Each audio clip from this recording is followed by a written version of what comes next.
Well, Valentine's Day is around the corner, so let's paint a couple's portrait Renaissance style.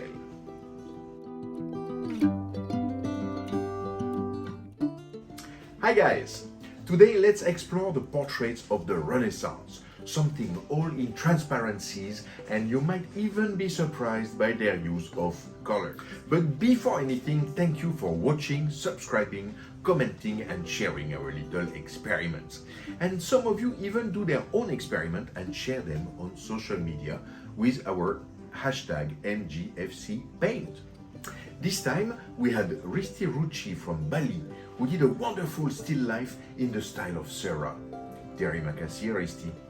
And GFC Sketcher from France, who did this excellent portrait in the style of Van Gogh. Bravo! Continue comme ça! So, today I wanted to talk about this painting by Piero della Francesca, representing Federico da Montefeltro and his late wife Battista Sforza.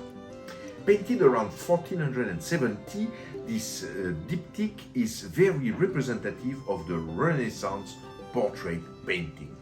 Renaissance, or rebirth, is the period following the Dark Ages, roughly from 1400 to 1600, where Europe, and mainly Italy and France, rediscovered the heritage of the Greeks and Romans in terms of architecture, painting, sculpture, and even philosophy. Artists like Leonardo, Michelangelo, Raphael, and Titian, you thought I was about to name the four Ninja Turtles, didn't you? Centered their art around humanism, the thought current of the time that put people, human beings, at the center of the universe. The portrait of Montefeltro is classic of the early Renaissance, also called Quattrocento, because it mostly covered the 1400 or 1400 in Italian, with profile portrait that therefore gave a better or easier resemblance and shows the lady as pale and very fair, while her husband is shown a bit rougher, it's true, but also more in a position of power and strength. This diptych has actually the double goal of showing the importance of Montefeltro while being a sweet memento of his deceased wife. It is painted on two wood panels, as it was a fashion. Stretch canvas was not popular at that time, and follows the regular techniques of the time.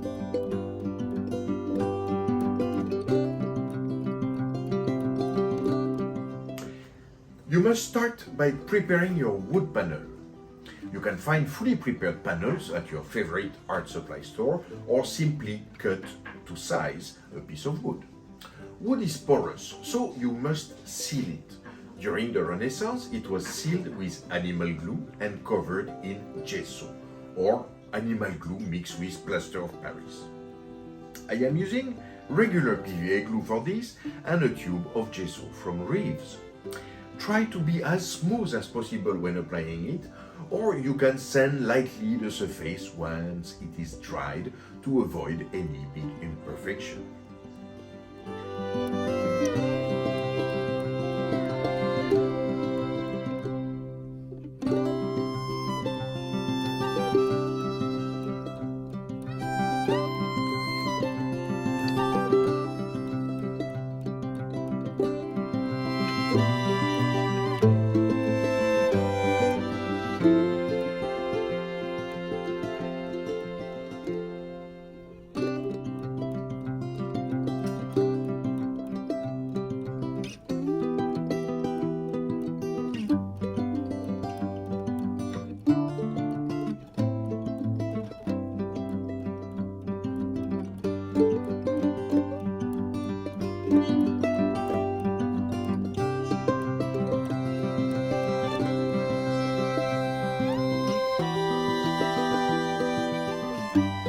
Renaissance artists had very creative ways to trace their initial drawings, either by a grid method or by piercing holes along the lines and dabbing charcoal powder on top of them, or even by blackening the back of the drawing with charcoal and tracing on the right side. Here, well, I use carbon paper as usual. Once your drawing is on the panel, you trace it in diluted China ink. Add the values of light and shadows by mixing crosshatched and diluted ink, a bit like a watercolor. The idea is to achieve a monochromatic 3D rendering of your subject. Once it is finished, cover everything with a diluted, translucent layer of white paint. This makes everything softer while keeping the nuances of the lights and shadows.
Okay, this is the surprising bit.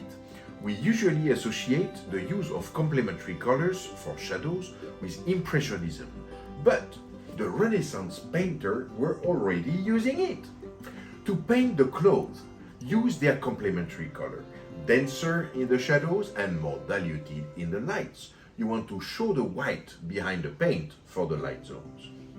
The use of these colors also give the cloth a kind of sheen and iridescence, like we can see in Raphael's painting. The background is painting quite straightforward, using layers of colors ranging from blue for the far hills to the more green and yellows for the closer vegetation.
Let's now give some body to our drapes. Use the actual color you want for the fabric and apply another translucent layer on top of the complementary color. This layer will use three values: a mid-tone, the actual color, a dark tone for the shadows, just mix a bit of black to have a darker version of your color, and a light tone where you will mix a bit of white. The skins are done separately with a flesh base mixed from white, yellow and red. Brown for the shadows and white for the lights. Don't hesitate to blend these well into smooth gradients. You can use your fingers sometime to give an illusion of the sfumato that made Leonardo famous.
For the last layer of color, use the basic color you wanted and cover your entire layer of Al Corpo, shadows, lights, and mid-tone.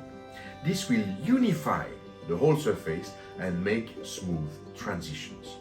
As all your layers are translucent, you still feel the effect of the Al Corpo, of the underpainting, and even the crosshatch from the sketch. This comes to tie up everything and gives you bright, flamboyant colors. Finally, you start to be used to it.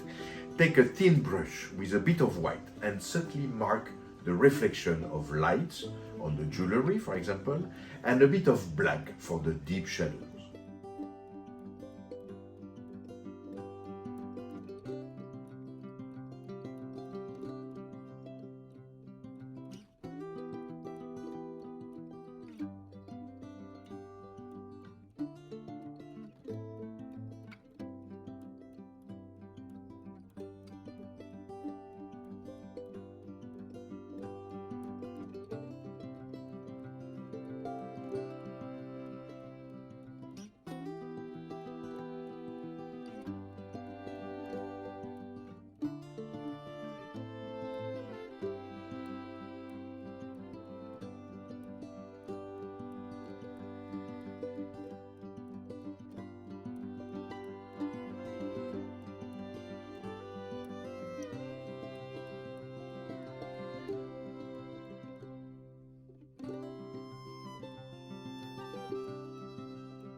And there you go.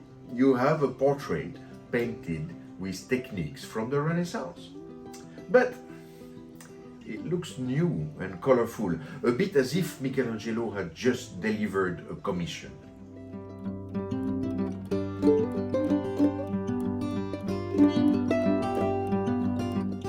You can go the extra step and age this painting. I used a water-based varnish and mix it with instant coffee powder, giving it a rich brown tint.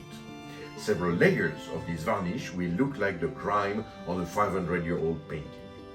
I also took frames from the dollar store, beat them up with a blade to damage them a little, sprayed them in gold, and weathered them with black, brown, red oxide, and a little turquoise.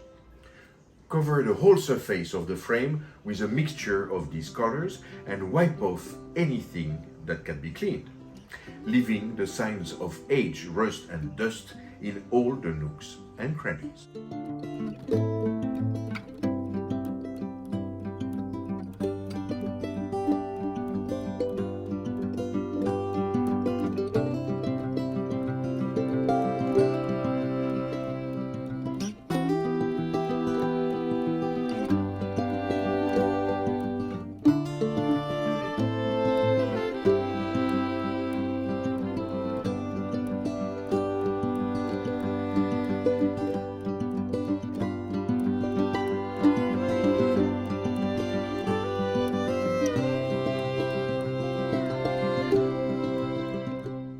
And, well, there you have a diptych that would go straight in a museum.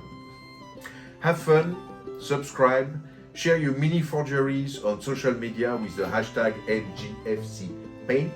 Comment this video if you have a request or an idea you'd want me to explore. I'll see you next time. Cheers!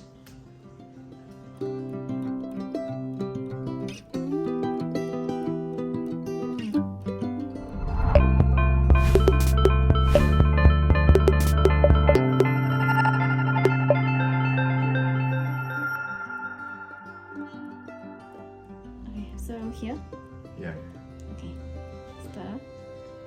Camera is on? Yeah, camera's on.